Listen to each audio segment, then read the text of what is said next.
இப்போ நீங்க கேட்கவிருப்பது விக்ரமாதித்த கதையின் 34வது பகுதிய. 3வது கோமலவல்லி பதுமை சொல்லிய ஏலாகரம்பையின் கதை. மறுநாள் அடிவானத்தில் சூரியன் உதயமானதும் போஜராஜனும் நீதிவாக்கிய மந்திரியும் நியம நிஷ்டைகளை முடித்துக் கொண்டு பரிவாரத்தினர் படைசூழ சித்திரக்கூட மண்டபத்தை அடைந்தனர்.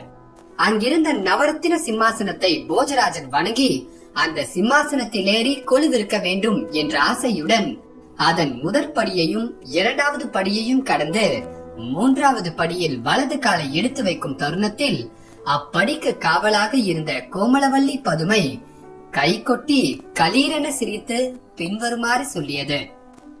ஹே போஜராஜரே, நான் அறிந்தவரை எங்கள் விக்ரமாதித்த பூபதியை போன்ற குணாதிசயம் உம்மிடம் இருந்தால் அன்றோ இந்த சிம்மாசனத்தில் நீர் வீற்றிருக்க முடியும்.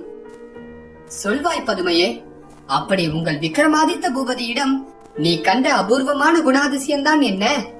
அந்த கதையை சொல். பதுமையும் கதை சொல்ல தொடங்கியது. விக்ரமாதித்த மகாராஜனும் மதிமந்திரி பட்டியும் நீதி வழுவாது உஜ்ஜயினி மாக்காளி பட்டணத்தை அரசாண்டு வரும் நாளில் பட்டணத்தில் வேத கோவிந்தன் என்றொரு பிராமணன் இருந்து வந்தான். அவன் சகல சாஸ்திரங்களையும் கற்று தேர்ந்திருந்தான். அவனுக்கு வெகு நாட்கள் பிள்ளை பிறக்காமல் இருந்தது. பகவானை குறித்து தவம் செய்யவே ஆண்டவன் அனுகிரகத்தால் குமாரன் பிறந்தான். அந்த பிள்ளைக்கு 7 வயதான போது ஒரு நாள் சமுத்திர ஸ்நானம் செய்வதற்காக அவனை பிராமணன் அழைத்து சென்றான். இடுப்பளவு ஜலத்தில் நின்று ஸ்நானம் செய்து கொண்டிருக்கும் போது மகர மீன் ஒன்று அப்பிள்ளையை பிடித்து விழுங்கிவிட்டது. உடனே பிராமணன் அலறி அடித்துக் கொண்டு கரையேறினான். விக்ரமாதித்த பூபதி நெறி தவறாது ராஜாபாரம் நடத்தும் இந்நாட்டில் நம்முடைய பிள்ளையை மகர மீன் விழுங்க காரணம் என்ன? நாம் ஒரு பாவமும் செய்யவில்லையே. அரசனுடைய பரிபாலனம் நீதி நெறி தவறி விட்டிருக்க வேண்டும். அரசன் முன்பாக சென்று பிராண தியாகம் செய்ய வேண்டும் என்று எண்ணியவனாய் அரண்மனைக்கு சென்று அலறி துடித்தவாறு ஆராய்ச்சி மணியை அடித்தான். மணி சப்தம் கேட்டு விக்ரமாதித்தன் மதிமந்திரி பட்டியை அனுப்ப பட்டி வெளியே வந்து கண்ணீரும் கம்பளையுமாக நிற்கும் பிராமணனை கண்டு தன் மன்னனிடம் அழைத்து சென்றான். விக்ரமாதித்த மன்னனை கண்டதும் தேவகோவிந்தன் வாயிலும் வயிற்றிலும் அடித்துக் கொண்டு கதறி, அரசே, உங்கள் பரிபாலனத்தில் 100 வயதுக்கு குறைவில்லை. அப்படி இருக்க சமுத்திரத்தில் ஸ்நானம் செய்ய சென்ற என் பாலகுமாரனை மகர மீன் விழுங்க காரணம் என்ன? அவனுக்கு மட்டும் பால்யத்தில் மரணம் வர காரணம் என்ன? நீங்கள் நீதியிலிருந்து வழுவியதுதான் காரணமாக இருக்க வேண்டும். என் மகனை விட்டு பிரிந்து என்னால் உயிர் வாழ முடியாது என்று அழுதான். அதை கேட்ட விக்ரமாதித்தன், என்ன, பிள்ளையை மகர மீன் விழுங்குவதா என்று வெகு ஆங்காரத்துடனே குதித்து எழுந்தான். ஐயா, வருந்தாதீர்கள், உமது பிள்ளையை தங்களிடம் கொண்டு வந்து சேர்ப்பிக்கிறோம் என்று தேற்றிவிட்டு தன் தேவதையான பத்ரகாளியம்மன் சன்னிதானத்தை அடைந்தான். தேவி அவனுக்கு பிரத்யேஷமாகி திருநீரும் எலுமிச்ச பழமும் தீர்த்தமும் தந்து ஆசீர்வதித்து அனுப்பினாள். விக்ரமாதித்தன் தன் அரண்மனைக்கு திரும்ப வந்து ரத்தின கம்பளி, செம்பு பாத்திரம், பிரம்பு, பாதக்குரடு ஆகிய 18 ஆயுதங்களையும் எடுத்துக்கொண்டு தன் மதிமந்திரியான பட்டியை பார்த்து, சொல்லுமையா பட்டி, இன்றோடு நாடாறு மாதம் முடிந்து காடாறு மாதம் புறப்பட வேண்டிய வேலை வந்ததோ என்று கேட்கவே மந்திரி யாரும் அதற்கு ஆம் என்று தலையசைத்தார். உடனே தன் முத்திரை மோதிரத்தை தன் மந்திரியிடம் கழற்றி கொடுத்து, மதிமந்திரி பட்டியே, நான் காடாறு மாதம் முடிந்து திரும்பி வரும் வரை நீ ராஜநீதி தவறாமல் செங்கோல் செலுத்தி வா என்று கூறி விடை பெற்றுக் கொண்டு வேதாளத்தையும் கூட்டிக் கொண்டு பிராமணனோடு புறப்பட்டு மகர மீன் பிராமணன் பிள்ளையை விழுங்கிய சமுத்திரத்தின் துறைக்கு வந்து சேர்ந்தான். பிராமணத்தோமா, இனி நீ எங்கும் உன் பிள்ளையை தேட வேண்டாம். இன்றிலிருந்து 6 மாதத்திற்குள் உன் பிள்ளையை கொண்டு வந்து ஒப்புவிக்கிறேன் என்று விக்ரமாதித்தன் பிரதஞ்சை சொல்லிவிட்டு ரத்தின கம்பளியை விரித்து சமுத்திர ஜலத்தில் தெப்பம் போல மிதக்க விட்டு அதில் ஏறிக்கொண்டு இடதுசாரி வலதுசாரியாக வந்து அட்டகாசம் செய்தான். அப்போது மகர மீனும் வெளியே வந்தது. அதை வெட்டுவது கூடாதென்று எண்ணிய விக்ரமாதித்தன் அந்த விசித்திர மீனின் எதிரே போகவே அது அவனையும் விழுங்கிவிட்டது.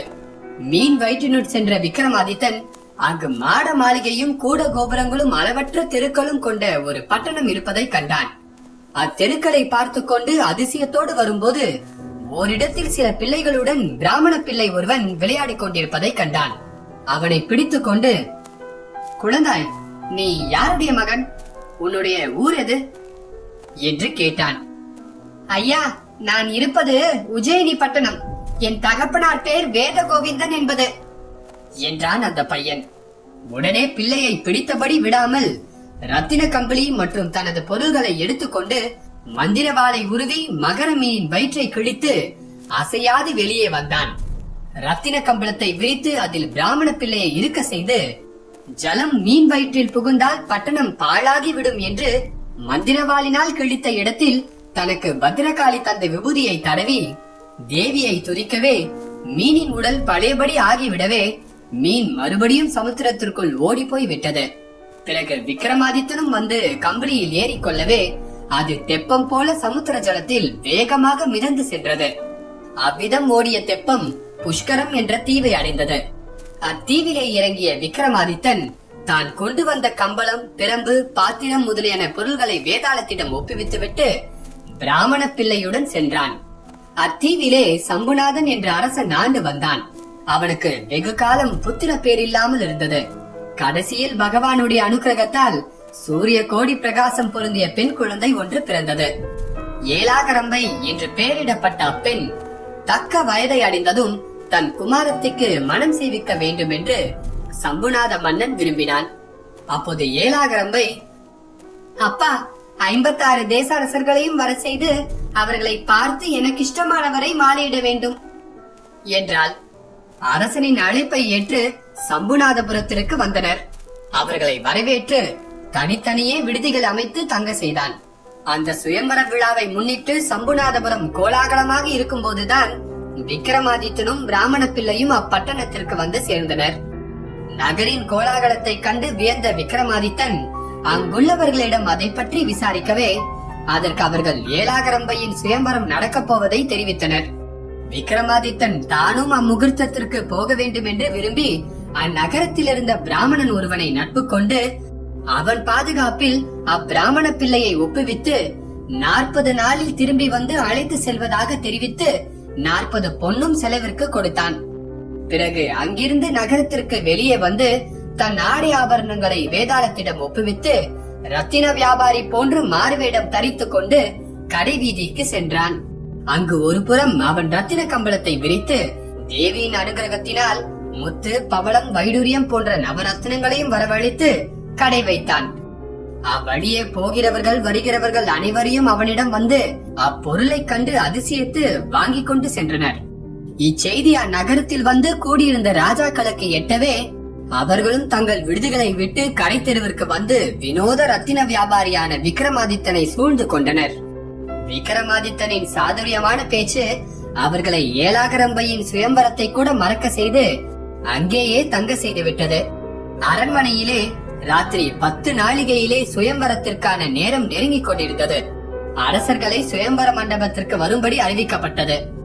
அவர்களை தேடி சென்ற அதிகாரிகள் கடை வீதியில் வினோதமான ரத்தின வியாபாரியை சூழ்ந்து கொண்டு 56 தேச மன்னர்களும் மெய்மறந்திருப்பதைக் கண்டு திரும்பி வந்து தங்கள் மன்னனிடம் அந்த அதிசயத்தை தெரிவித்தான். உடனே சம்புநாத மன்னனும் கடை வீதிக்கு புறப்பட்டு சென்றான். அங்கு விக்ரமாதித்தனான வியாபாரியின் சாதுரிய பேச்சை கேட்டு வியந்து அந்த ராஜாக்களுடன் விக்ரமனையும் அழைத்துக் கொண்டு சுயம்பர மண்டபத்திற்கு திரும்பினான். குறித்த வேளையில் ராஜகுமாரி ஏலாகரம்பை மனக்கோலம் பூண்டு அதிரூப சுந்தரியாக உச்சி முதல் உள்ளங்கால் வரை பலவித ஆபரணங்களை அணிந்தவளாய் தாதிமார்கள் சூழ்ந்து வர வலது கையில் புஷ்ப மாலையும் முத்து மாலையும் ஏந்தி கொண்டு சுயம்பர மண்டபத்திற்குள் நுழைந்தாள். தனக்கு தகுந்த நாயகன் யாரென வரித்து மாலை போடலாம் என்று அங்கு கூடியிருந்த 56 தேசத்து அரசர்களையும் பார்த்து வந்தாள். அங்கு மண்டபத்தின் ஒரு புறம் வியாபாரி போல வீற்றிருந்த விக்ரமாதித்தன் மோகினி மந்திரம் உச்சரித்து அம்மன் திருநீற்றை நெற்றியில் அணிந்து கொண்டான். அப்போது அவனை பார்த்த ஏலாகரம்பை அவனுடைய முகலாவணியத்தில் மயங்கி தனக்கு தகுந்த நாயகன் என வரித்து அவன் கழுத்தில் மாலையை போட்டு மோகபோதை தாழாமல் மூர்ச்சை அடைந்து கீழே விழுந்தாள். உடனே தாதிமார்கள் அரசகுமாரியை தாங்கி அணைத்து உள்ளே தூக்கி சென்று சப்ரகூட மஞ்சத்தில் அவளை சயனிக்க செய்து அவளுடைய முகத்தில் பன்னீர் தெளித்து கலபகஸ்தூரிகள் பூசி சோகமாகிய கலையை மாற்றலானார்கள். அப்போது சுயம்வர மண்டபத்தில் ஏளன சிரிப்புகள் கிளம்பின. அரச குலத்தில் பிறந்த எங்களை விட்டுவிட்டு கேவலம் வர்த்தகம் செய்யும் செட்டியார் ஒருவனுக்கு ஏலாகரம்பை மாலையிட்டு நம்மை அவமானப்படுத்தி விட்டாளே என்று கோபமடைந்த 56 தேசத்து அரசர்களும் எளிவாக பேசியவர்களாய் சுயம்வர மண்டபத்திலிருந்து ஏளன சிரிப்புகளுடன் எழுந்து வெளியே சென்றனர். சம்புநாத ராஜனுக்கு அவமானத்தால் முகம் சிரித்து விட்டது. முகம் வாடி வந்து நிற்கும் தகப்பனாரை ஏலாகரம்பை உற்று நோக்கினாள். என் மதிப்பிற்குரிய தந்தையே, மன்னாதி மன்னர்களையும் புறக்கணித்து செட்டியார் ஒருவருக்கு நான் மாலையிட்டதை பற்றி தாங்கள் மனம் வருந்துகிறீர்களா? நம்முடைய பட்டணத்திற்கு வந்திருந்த மற்ற அரசர்களுக்கு எது கேட்டாலும் இல்லை எனாது அந்த வர்த்தகர் கொடுத்து வந்ததிலிருந்து அவரிடம் அளவற்ற ஐஸ்வர்யம் இருக்கிறது என நினைக்கிறேன். மேலும் அவரை பார்த்தால் 32 லட்சணங்களும் பொருந்தியவராக காணப்படவில்லையா? அவருடைய வசீகரத்தை காணும் போது இந்த உலகெல்லாம் ஒரு குடையின் கீழ் அரசாலும் ராஜனை போன்று தோன்றவில்லையா? ஆனபடியால் தான் நான் அவருக்கு மாலையிட்டேன். பால்வேந்தரை போன்ற முகக்கலை படைத்தவர் வர்த்தகரை போன்று ஏதோ மர்மத்துடன் தான் வந்திருக்க வேண்டும். இன்னும் தங்களுக்கு சந்தேகம் இருந்தால் நான் ஒரு யோசனை சொல்கிறேன். பொழுது விடிய இன்னமும் 15 நாளிகை இருக்கிறது. நான் இருக்கிற மணவரை வீட்டுக்கு அவரை அழைத்து வாருங்கள். குறுக்கே திரைசீலை கட்டிக்கொண்டு அவர் முக தரிசனம் செய்யாமலும் அவருடன் பேசாமலும் இருந்து அவருடைய குலம், கோத்திரம், பெயர், வரலாறு முதலியன விவரங்களை தெரிய செய்விக்கிறேன். அப்புறம் தாங்கள் விரும்பினால் என்னை அவருக்கு கல்யாணம் செய்து கொடுங்கள். இல்லையேல் அப்புறம் யோசனை செய்து கொள்ளலாம் என்றாள் ஏலாகரம்பை. சம்புநாதராஜன் அதற்கு சம்மதித்து விக்கிரமன் என்கிற ரத்தின செட்டியாரை கோலாகலமாக தன் குமாரியின் மணவரை வீட்டிற்கு அழைத்து சென்றான். அறுசுவை பதார்த்தங்களுடன் போஜனம் எடுத்து வந்து வைக்கப்பட்டது. ரத்தின வியாபாரியும் போஜனம் அருந்தி தாம்பூலம் தரித்து சப்ரகுட மஞ்சத்தில் அமர்ந்தவாறு ஏலாகரம்பையின் வருகையை எதிர்நோக்கி காத்திருந்தான். அப்போது ஏலாகரம்பை தாதிகள் படைசூழ அங்கு வந்து விக்ரமாதித்தனுக்கு எதிரே மற்றொரு மஞ்சத்தை போட செய்து குறுக்கே திரையிட சொல்லி அமர்ந்தாள். சம்புநாதராஜனும் அவன் தேவியும் மந்திரி பிரதானிகளும் அவ்வீட்டை சுற்றி குடியிருந்தனர். நம்முடைய குலம் தோத்திரம் ஒன்றும் தெரியாததால் இவ்விவாகம் தடைப்பட்டு விட்டது.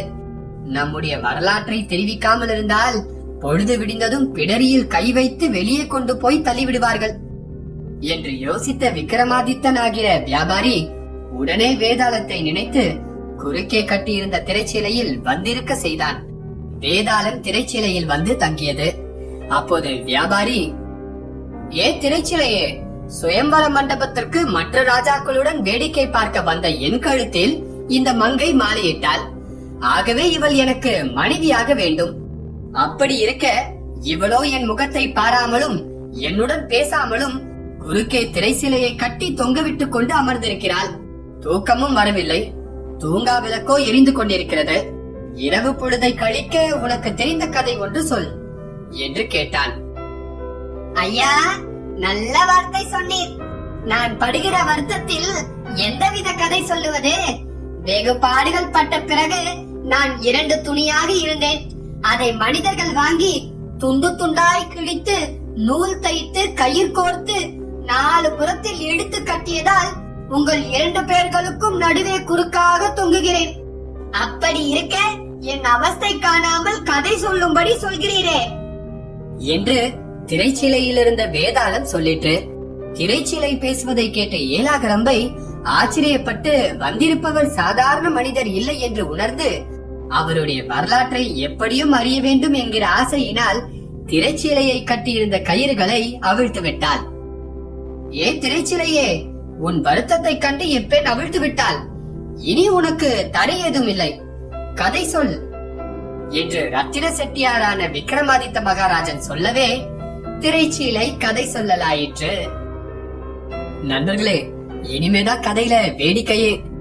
திரைச்சீலையான வேதாளம் சொன்ன கதைய நான் அடுத்த பாகத்துல சொல்றேன்.